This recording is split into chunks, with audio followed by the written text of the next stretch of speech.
Hello, this is Lou Redman, and I'm so grateful that you are here and allowing me to share some space with you today. This year, I'm so excited to be back teaching mindfulness in schools. It's been a while after the pandemic. 3 years ago, I gave one of my first trainings to a group of 30 counselors. I share more about this experience in my meditation, Trust the Work. The day before this presentation, I nearly had a panic attack. So much imposter syndrome and unworthiness surfaced, and I feared I would blow it. Luckily, I moved through it and was able to make the trek down the following day. Although my mental state was better, the fear was stronger, and it took every bit of courage to be with it and remember that it was growing me. The presentation went well, and afterwards, I felt that glow that comes from doing what scares you. As I was driving last week giving a similar presentation to 3 years ago, there was a notable difference. No strong nerves or fear. Instead, I felt at ease, relaxed even. It was such a distinct difference that it made me wonder how I could feel so much fear 3 years prior. While the circumstances were the same, clearly, I wasn't. At first, I brushed it off. I thought, well, when I was actually there and people were sitting in their seats, that the fear would come. When that happened, sure, there were some nerves, but nothing like I experienced before. I felt grounded and unattached to getting it, quote unquote, right. I was surprised. I experienced so much public speaking fear in the past, and none of it was there. What happened? It's what happens when we practice expanding our comfort zone.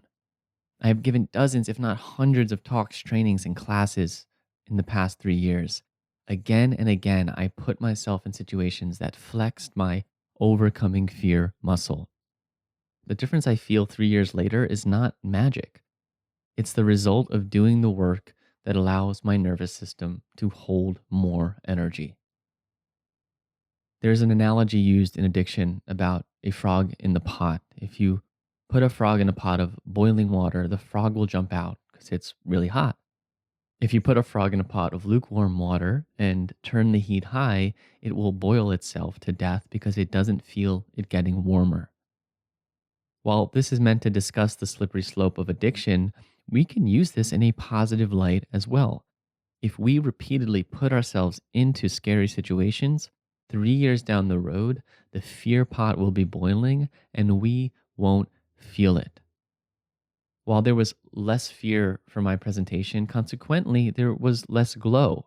The downside to becoming more comfortable is that we don't feel the thrill of accomplishment that comes after.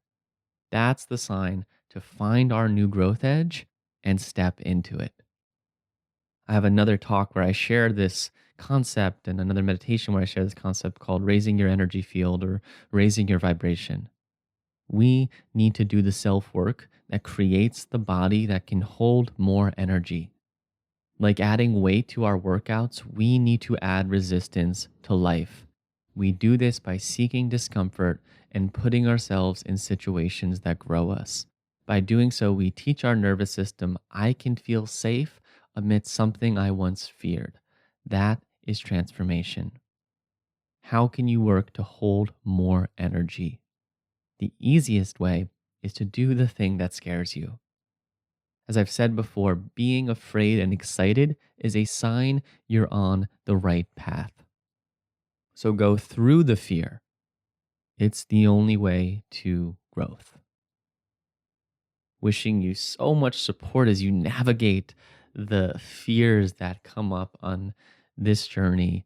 I am here as a guide and as a supporting role for you. So feel free to lean on me whenever you feel you can use a little spark of support moving through your path. Let me know what you thought by leaving a comment. I always love hearing from you, sending you continued guidance for your journey. As always, namaste.